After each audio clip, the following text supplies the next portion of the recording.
Good morning, church. Are you all ready to worship the Lord? Amen. Before we worship our God and we sing praises to Him, we will share a Bible verse from Psalms 121 verse 2, and it says, "My help comes from the Lord, the maker of heaven and earth." Amen? Amen. So this verse reminds us the boundless power and love of God. Na kahit na lagi siyang nandyan to help us, to support us, and to guide us. So madami mang dumating na pagsubok sa life natin or madami mang dadating pang pagsubok, always remember that all things are possible through Christ who gives us the strength. Amen. Amen. Let us sing, "All things are possible."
You feel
verse 22 to 23. The steadfast love of the Lord never ceases.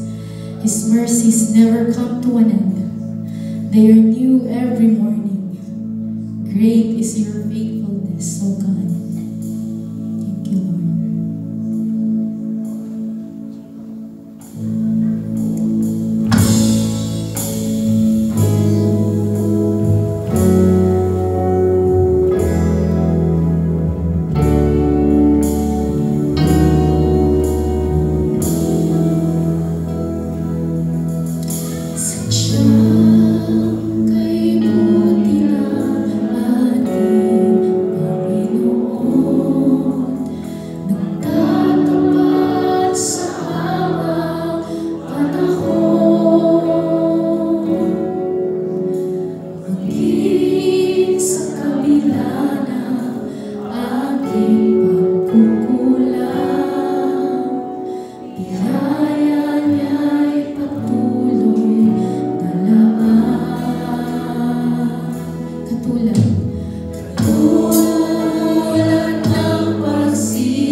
Magmula pa sa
come before you, Lord, with a grateful hearts, Panginoon. We thank you for your presence here with us today, Lord. We thank you, Lord, for the gift of music that allows us to worship and glorify your name. Today, we are truly reminded, Panginoon, that you are our very present help in time of our need, Lord. That truly, our help comes from you, the Maker of heaven and the earth. Maraming salamat, Lord, sa katapatan mo sa amin, sa katapatan mo sa aming buhay, Panginoon. Naway linisin mo kami, Panginoon. If there are any grudges in our heart, Lord, please forgive us. And may you heal our hearts, Panginoon. We know, Lord, that through you, we have peace and joy. Yes, Lord, thank you, Lord. May you bless your people. Bless this church. Bless the newcomers, Lord. And continue to help and guide them, Panginoon.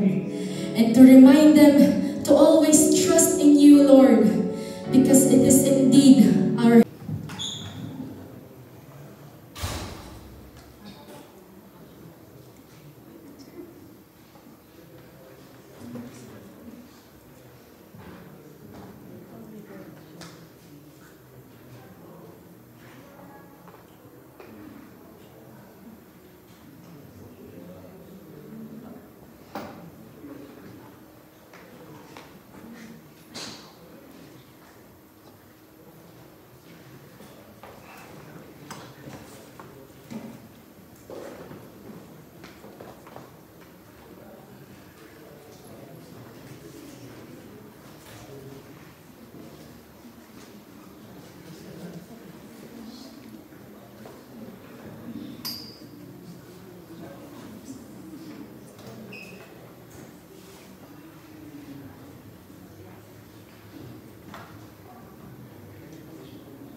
Shall we close our eyes and bow our heads?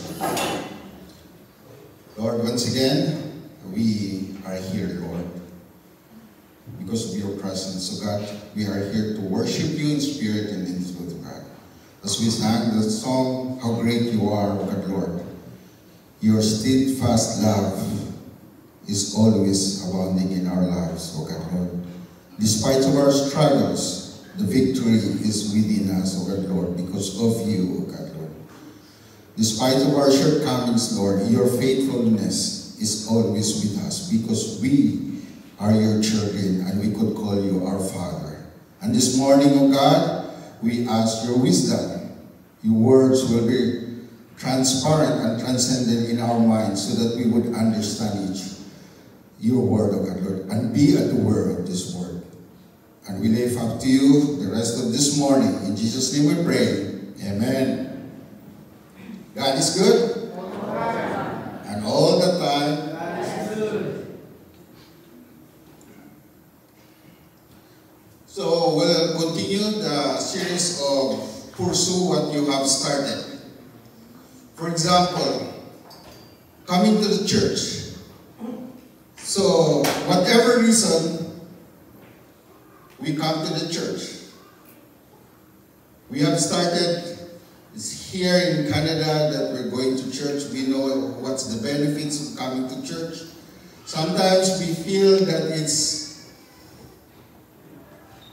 so lonely. Sometimes we feel it's not coming. We doesn't like to come to the church. But as we have started, we need to come to the church. Just this morning, my son Riley woke me up. Daddy, we need to go to church now. Wake up, Daddy. And I said to Riley, oh no, I'm not feeling to go to church. Why should I come into the church? And Riley said, Daddy, you're preaching. So anyway, sometimes we come to the church because we would be encouraged from one another. We could see the lives of our brothers and sisters, then we could see God is alive. And some people will be encouraged. And to the other hand, we see some people that we don't like to see them. It's just like a thorn. And you say, oh God, I will see him or her again. It's just like a thorn in my flesh. And sometimes we exaggerate like, oh, I could feel now what Paul said, thorn in the flesh, as I would see him or her. But anyway, we still need to come to the church. One good reason is the life of our pastor. For so long, my pastor would always say, God will provide. I know, I believe God will provide, but deep in my mind, it's so difficult to accept those things in real life. And we know how pastor struggles financially, but in his faith, he would always say, God will provide. After so many years, we could see, indeed, God provide. Who could imagine pastor as a registered nurse now? Who would imagine soon he would have an electrical engineer? Then next time, Kisha will be Kisha. So, that's one of the reasons why we need to come to church, because we could see the life of Brother Romeo. I know it's an open book for us. You could see his ups and downs, his struggles. We know him, but he still come to the church in the belief that if we come to the church as one people, we're encouraging with one another. And there's also fun. And there's no man is an island, right? There's no Christian in an island. That's why, especially in the winter, we are, as a Filipinos or any Asian, we are a community. Our behavior, our traits is we like community, we like extended people. But being in the middle of very cold winter, being in the church, there's warmth of genuine love. Not because of anything else, but because of the warmth from the love of Jesus Christ. Now, if you started to love your spouse, especially the husband, we signed and we pledged that we would love our wife in health and in sickness. Till do us part. And you know, guys, sometimes it's hard to love our spouse if we consider how we feel. Because the funny thing is, God always gives the opposite. The funny thing is, God will give that would irritate and would look on our innermost being. That's why iron sharpens iron. Just yesterday, we've been married for 22 years now. And I told my wife, for so many years, I've been doubting whether you are the one that gives God to me. And my wife said, yes. Same here. But now I realize, yeah, indeed, you are the one. Because it complements who am I, it complements my weaknesses. In her strength and her weaknesses is my strength. That's why sometimes they said, love is blind. Until Jesus Christ opened my eyes. Oh, you are the one. But it takes about 22 years. What I means here, that when you started loving your spouse, your wife, your husband, regardless of the feeling, do it. It's a commitment. And we know at the end of the day, at the end of so many years, sometimes we don't understand why that person was given to us. But at the end of the day, we would say, thank you, Lord. Thank you that he or she is the one you've given to me. My wife is, when God opened my eyes and I say, oh, my wife is beautiful. Just like a fine wine, as she ages, it goes a fine wine. she's not a vinegar because as she aged, it will be sour. No, it's not. She's wine. And they always said, happy wife, happy life. But happier husband, longer life. Anyway,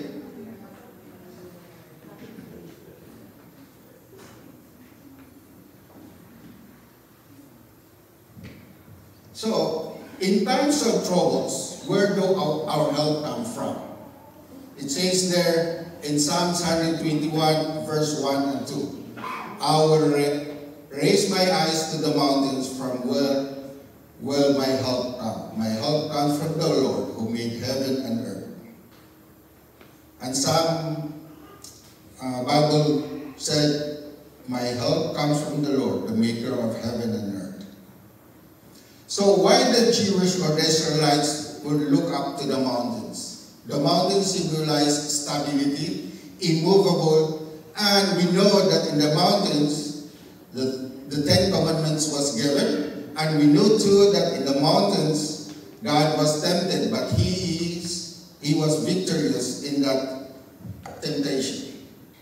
So every time the Israelites are in trouble, the Psalms 121, the summary of this one is they're on pilgrims. They're moving to one place and another. They are so weary and lost hope sometimes, but they always said that I will raise my eyes to the mountains. So, if we have troubles, what our response initially? Or what we should do? Example, finances. What we should do? Oh, I do it myself. No, I do it because we are so self-reliant, and no, I will do it. And I work more so that I could my finances from rent to block, or I do overtime more to the point of exhaustion so that I will just be financially stable. Or just like me, I could teach you about finances. I could teach you how to ruin your finances. I could teach you how your budget to go into the bottom. I will teach you how your finances will be messed up. Once I talk to you and you will do the opposite, then you have a good finances. Now, that's our normal response. About work, there's a saying that live to work or work to live. Which one do you choose? Just to clarify, live to work. We are alive in order to work. Are these people, or they're workaholic, and these people that to the point of exhaustion work first before the family? And the good example for this one is Steve Jobs. You know, the Apple founder, the billionaire. And it's so sad that his daughter said, yeah, my dad is a successful entrepreneur, my dad is a successful businessman, but he is not a good father. And I could never hear a millionaire, billionaire, a successful businessman at the last of their breath, you would say, I wish I spent more time in my business. What they all said, the common theme, you would say, I wish I would spend more time with my family. Yeah. So now the second one is work to live. Is we work in order to meet our basic necessities in life. Then we could plan, we could balance out. This is the best way for us. Just like coming here on Sunday, and we know that if we're being called to work, to go overtime, or to work in the weekends, it's a premium. But here we are, because we appreciate more coming to the church because God is teaching us again and God is alive in our midst.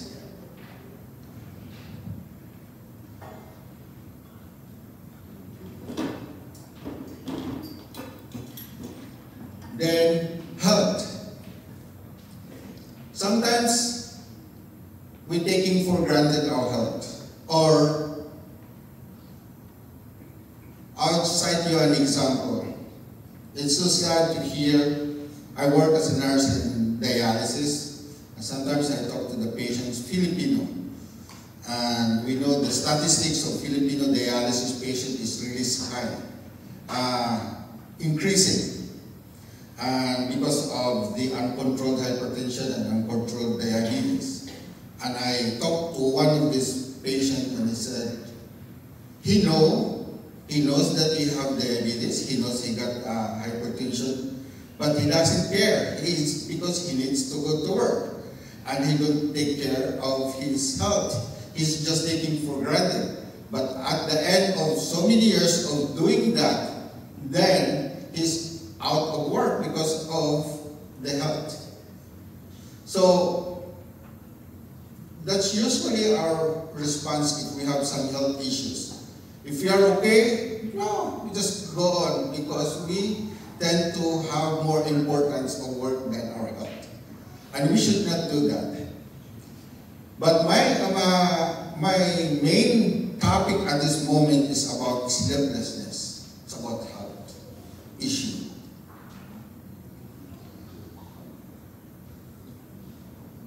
I narrow down to sleeplessness.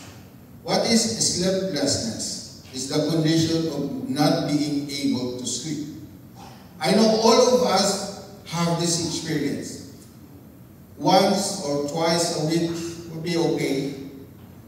But if it is a chronic or if it is happening all the time, sometimes it leads to insomnia. It's becoming a disorder in which you have trouble falling or staying asleep. And we know what will cause to our body if we're not able to sleep. And we would discuss why we have this sleeplessness. Why we could sleep sound in the Philippines, why in Canada, that's decided to be milk and honey, why sleep is really a forget activity that we need to do. Some causes of sleep is shift work. Just like me, I work from 12 noon to 10:30. So I come to home about 11:15, then take a midnight snacks, then surf the internet for a while. That's my problem. Then sleep about 1 o'clock. Then wake up about 7 because I need to prepare breakfast and drop off kids to school. So that's another cause of sleeplessness. Food and drinks. Sometimes if you drink coffee, then we have an issue with sleeping. If we eat some spicy food or any foods that make our stomach grumbling, then that's a problem with the sleeping also. Or if we have medical issues, example, me having diabetes, I need to pee 4 times early in the morning. Sometimes 1 o'clock, 2 o'clock, or 4 o'clock. So I keep awake because of the medical issues. And some with newborn babies. And you know how babies need to be fed, especially in the first few weeks, every 2 hours. And especially for the mom, they need to breastfeed. And I remember when we have a baby, I'm the one doing the night shift because Michelle had no breast milk. So I need to wake up every 2 hours for the first few weeks so that Michelle could have a good rest, a good sleep. But sometimes, I'm talking about my wife's experience as a postpartum depression. I know this is not a big thing for others, but I will try to highlight about this postpartum depression. This is what we experience, this is what my wife experienced. And this is really after the baby is born. And sometimes we don't know for our wives that they went through. They don't know what's their feelings. Sometimes they hate to be awake. They hate to feed the baby because it alters their lifestyle, or because of the chemical imbalances, hormonal imbalances. Sometimes, most of the time, they don't understand themselves. And sometimes, the displacement of frustration, anger towards the baby. You could hear that sometimes you choke the baby to death. We could hear that because they're not thinking in a proper way. And I'd like you to share the experience when Miko was about 2 months old or 1.5 months. I came from work and my wife said to me, I was so hungry and tired. No food was being prepared. It's okay. She said to me, "Love, our son is crying so loud. I'm so frustrated. It's so noisy. I'm thinking putting this baby to the dryer. What will happen?" If you are in my case, what you would do? I was thinking, should I call 911 and my wife to be admitted? Which will be worse? Who would take care of our boys? I need to go to work. Or Psalms 121 verse 1 and 2. I trust in the Lord. Lord, I said the only thing I heard, Lord, I know you are the giver of life and the taker of life. It's your will, O God, if you leave these boys, and this is a gift given to us, but it's your will, O God. I trust in you. I trust in you the lives of these babies to you, O God. Whatever happens, I still trust in you. That's the only thing I could remember what I'm talking about. Because I have no options, is to trust the Lord. And behold, indeed, God is true to His promises. The 2 boys are here. They're listening. So postpartum depression, sometimes for us husbands, especially for those who have newborn babies, or you have little kids, it doesn't mean that postpartum depression is after the baby was born, but if you still have small kids, sometimes it's really, it would relapse, it would happen again. And for us husbands, this is the best time for us to support our wives. It doesn't matter whether we are right or wrong. It doesn't matter whether our wife is right or wrong. At that moment, they don't know themselves. And don't try, please don't try to understand themselves, because themselves doesn't know what they're happening. So just to take care, help to take care of the chores in the house, take care of the baby, give her more rest, or just keep our mouth shut. Quiet is more, silent is more efficient in this kind of issues. We could just tell our wife, I'm here. If you want to talk to, just talk to me. If you want me to do something, just tell me what to do. This is the time we call it Yakuza. Takusa. No, but this is life and death in this issue. Because postpartum depression is a mental issue. Why I know these things? Because me, myself, I have mental issues. It's an open book. That's why I'm not saying for those new moms that you have this postpartum depression. I'm just sharing to you what we had experienced, because we never know. So all of our friends who have a new mom, sometimes they would talk in a nice way. Sometimes it's so painful, but think that way, they've been struggling too, deep inside. They would not open up, but deep inside, it's a big changes in their hormonals, in their hormones. So we need to support them.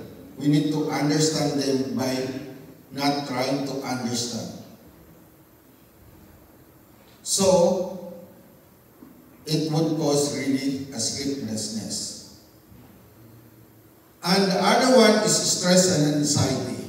This is the big one. Stress is just like you're closing your eyes, but your mind is still thinking 24/7. It's just like a motor, keep grinding to the point of it would burn out, just like us. We tend to sleep, but in our mind we're wondering what to do tomorrow, what to do our work, what to do our finances. We're out of budget, but we are in the bed thinking. That would be cause for sleeplessness. So what's the remedies for sleeplessness? The practical one is you limit food or drinks before sleep.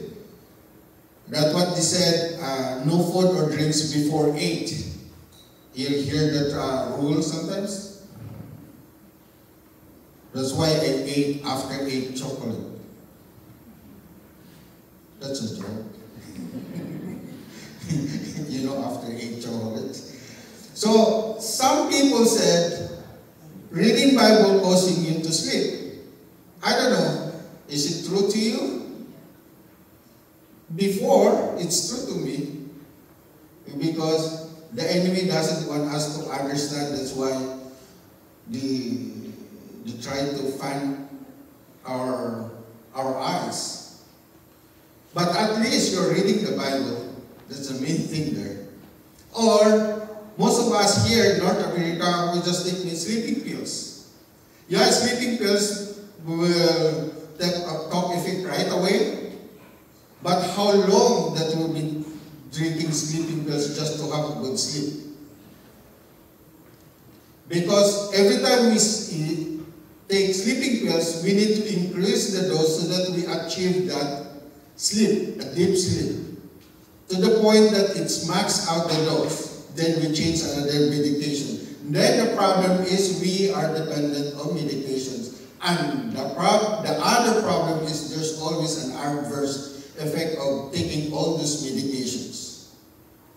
Or sometimes we have medical issues. Then we need to follow up with the doctors. Just like the sleep apnea.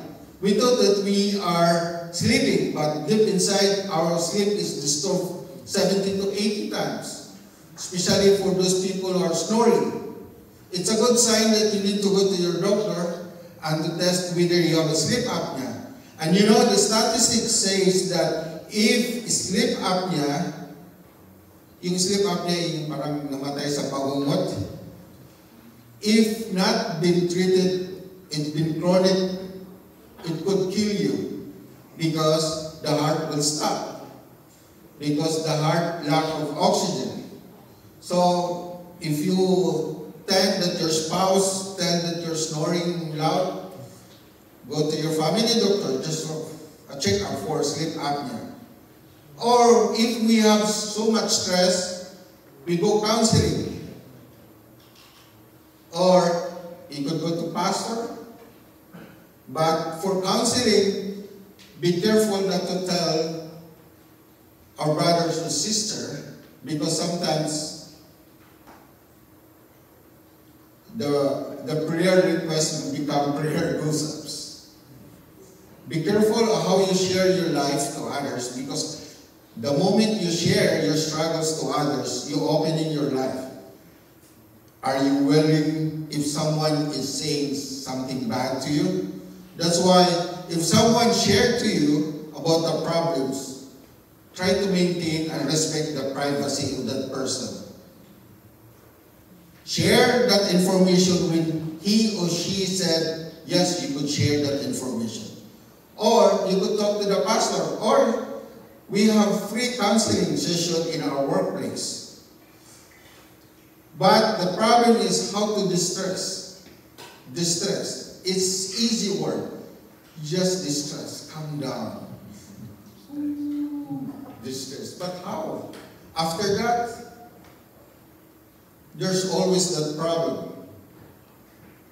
So just like this lady, distress, in a quiet place. First thing for me is we acknowledge that we need help. If we are so stressed, if we are so denial, the cycle of stress, the cycle of unable to sleep will just go on and go on. But if we acknowledge that we need help, regardless whether we need a follow-up with the doctor or medications or counseling, we need help. But to whom? That's why it says here in Psalms 151, verse 1 and 2, I lift up my eyes to the hill. Where does my help come from? My help comes from the Lord who makes heaven and earth.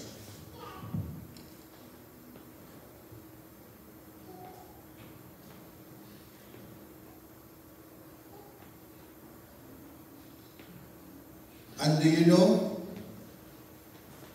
that sleep is a blessing? Do you know that sleep is God's gift?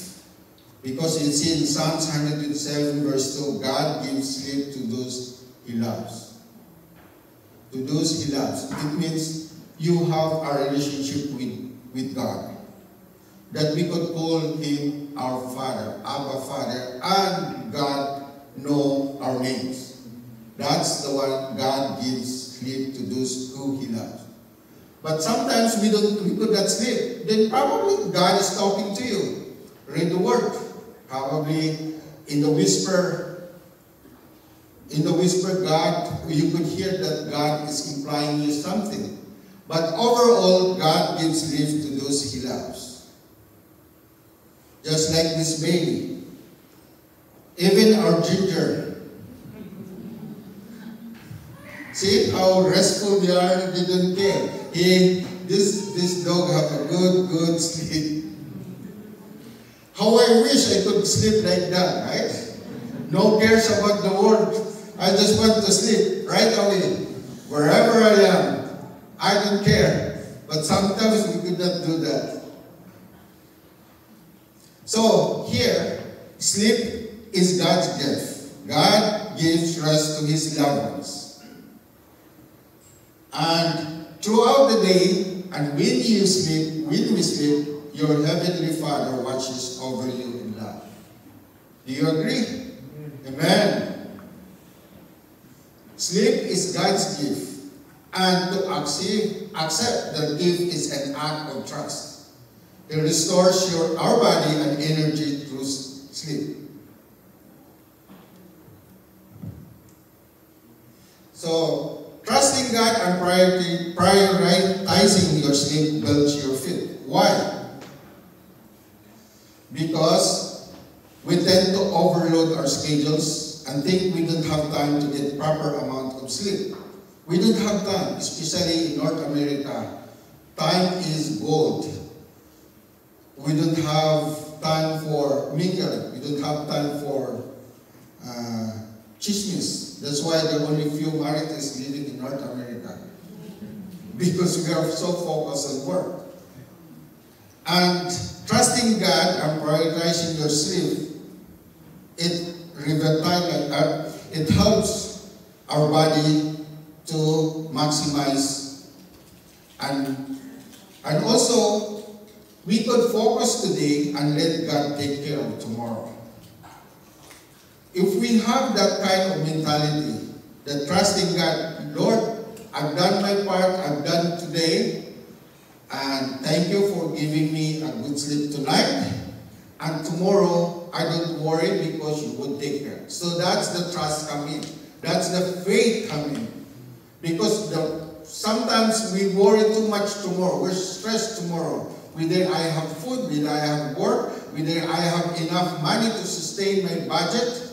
No. First thing foremost is we need to sleep so that we have our energy to do our ability to do our work.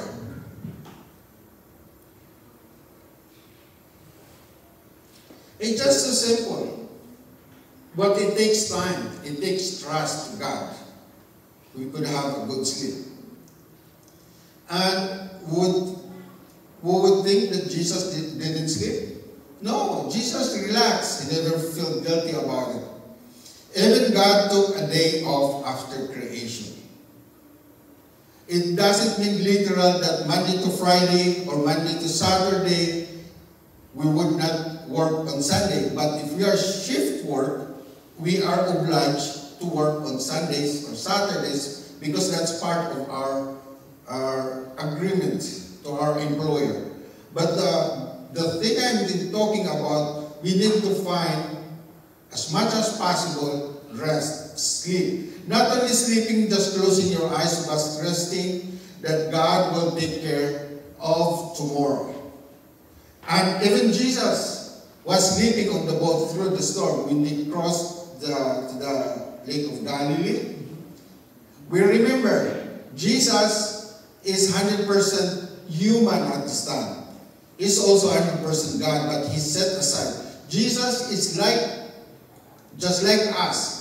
He was sleeping. Why he sleep throughout that storm under the boat, on the boat, and the disciple was so trembling and was so panicked. You know why? Because he knew that God the Father sent him for that purpose, and his assurance, his trust, is with the Father. Jesus displayed this kind of trust. That's what we should do too. We focus today because each day has its own troubles. Let tomorrow worry itself. Worrying, it's not bad. Worrying is not a sin. It becomes a sin for me if worry takes your life. If you worry initially, it's true because we as a human, we worry. But if we take out that worry and place to God, that's why God said, "Come all who are weary, and I'll give you rest." So if we talk that worry, the problems, the struggles to Jesus, then we trust God that He would do it for us. We trust God that He would give us guidance. We trust God that He would give us ability, whether finances, health, or anything. It's the trust through faith that the best. Then we could have a good night's sleep. The other thing too, we have work. Sometimes we are not content with our work. That's the reason you could not sleep. But work is also a gift from God. It's not the work itself, but it's the ability to work whatever job God given to us. The problem is we are so ungrateful for the job.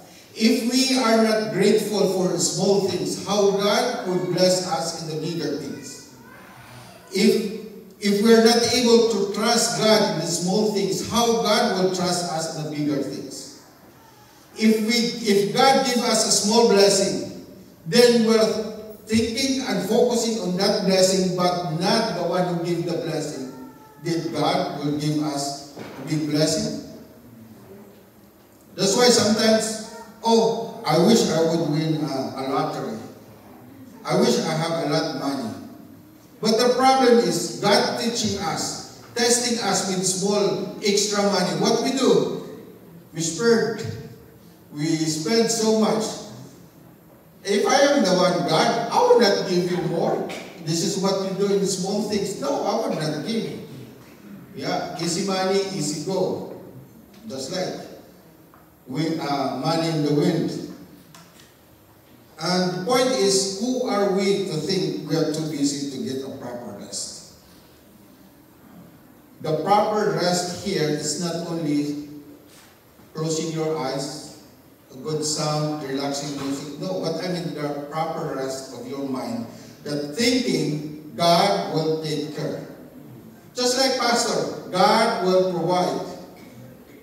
At just few years, I know, probably last year, I just understood now how deep Pastor's faith. I'm not lifting up Pastor, but that's his faith. We commend it for him. But we need to be attentive to not to focus more on pastor life. Not because we're coming to church because of pastor. Pastor is still the same like us. We are still in our fallen nature, flesh. He has weaknesses too, but in his faith that God will provide, that Jehovah is Jireh, we could see in his life that indeed God is faithful on his promises that he would provide. And sometimes in our lives now we're coming to our church. What's the point of coming to church? What's the point of giving something to the church? What's the point of being in the church? I could not see any blessing in my life. No. If we could not see the blessing in our generation, try to look forward the blessing in your kids, in your family. Sometimes you would be amazed that your niece or nephew, I'm so blessed to you, Tita or Tito, because of your life, because you give me something and inspire me, not only for finances, but your words of encouragement. That's enough blessing for us to continue to live on. And we could not achieve this kind of blessing, of being a blesser, if we ourselves would not able to trust in God. If we ourselves are not able to have a proper sound sleep. It's so simple, sleepness. But if you think that if for so many years you are unable to sleep, then chaos in our body, chaos in our mind. That's why there are so many people end up in mental hospital because they could not sleep. So that's why, yes, medications, doctors are there to help us also to get sleep. But eventually, the ultimate physician, the ultimate source of our sleep is in God Himself. And we need to accept it's a God's gift. It's not our right, but it's God's gift. So, time for reflection. If there's a time that you could not sleep, what you should do? Spend in prayer. Talk to God. Or pray to our church pastor. Or family. Or anyone who would remember the church. Or a person that is a thorn on your flesh. Pray. And pray for your family in the Philippines. Probably there's a reason why God wake you up in the early in the morning. That we forgot to spend time with God, that we forgot to talk to God. That's why. But if we ask God and we accept that blessing of sleep, I'm sure we could get a good sleep. We should acknowledge that sleep is God's gift. And if insomnia occurs, or if it's all the time you have trouble sleeping, then you could probably try to seek help from the doctors. Probably you have sleep apnea. Why you sleep 12 hours yet you're so tired and weary after? You sleep again 6 hours, still tired. You know why I know those things? Because I experienced those things. I have sleep apnea too. I have mental issues, sleep apnea. Anything under the sun I have. And sometimes I'm struggling to sleep. Just last night I'm struggling to sleep. And I'm talking about sleeping. It's so funny, but God, despite of all things, I choose to come to church. Not because I'm preaching, but because in the church, although we are sleepy sometimes, I know there's no one sleeping. Remember that if you sleep and you fall down on head first, I'm not like Paul that he could pray and raise up again that dead listener. I have no power just like Paul. Is it Paul or Peter? Paul. Yeah, Paul. So, the thing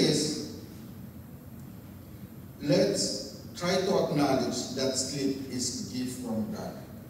The only thing we could get a good rest, not rest of our body, but rest of our mind. That's the best thing, the rest of our mind. Sleep in our mind, that we don't worry. We worry, but we place our worry to God. Then we could have a good rest. Then let the tomorrow, let the future take care of itself, because we are being rest assured that God will take care of us. And let's pray. Lord, again, thank you for this, for simple message, oh God, Lord, about sleeping. That we know, God, that sleeping is a gift from you, God, Lord. It's just not closing our eyes and laying on bed, Lord, but resting in you, resting our mind, Lord, in assurance that you will take care of our lives, oh God, Lord. Although we are strugglers, oh God, Lord, we have so many temptations, struggles in life, that there's no end.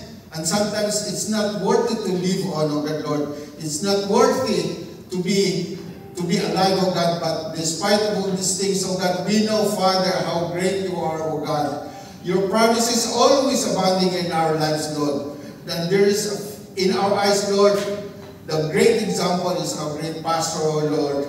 That indeed you are true to your word, oh God, Lord. In your aspect, in being as you as a provider, Jehovah Jireh, Lord. We see in our own eyes, Lord, how you provide financially to our pastor, Lord, despite of all these things, oh God, Lord. And I know, God, Lord, the blessing we see on his family, to his children, oh God, Lord. And thank you, Father, that in that such life been displayed before our eyes, oh God, Lord, we could see and we could feel that indeed you are Jehovah Jireh, oh God, Lord. And for us, oh God, Lord, we have trouble sleeping, oh God, Lord. Help us, Father, that as we sleep tonight, we trust in you, oh God, that you will take care of our troubles for tomorrow, oh God, Lord. We've done our best for today, oh God. We've done our best, our ability for you to worship you, Lord, to give you glory, oh God, Lord. And tomorrow, help us, Father, to renew our strength, renew our physical strength, our soul and our mind, oh Father, that it will be a new day then, Lord. Like a sunshine, Lord, your promise is always with us, oh God, Lord. Thank you, oh God, Lord. Thank you, Holy Spirit, that you continually dwell in our lives, searching in our lives, oh God, Lord, and guiding us and giving us wisdom, oh God, Lord. Thank you for our jobs. Thank you for our family, oh God, Lord. And thank you, Father, for being with us this morning. In Jesus' name we pray.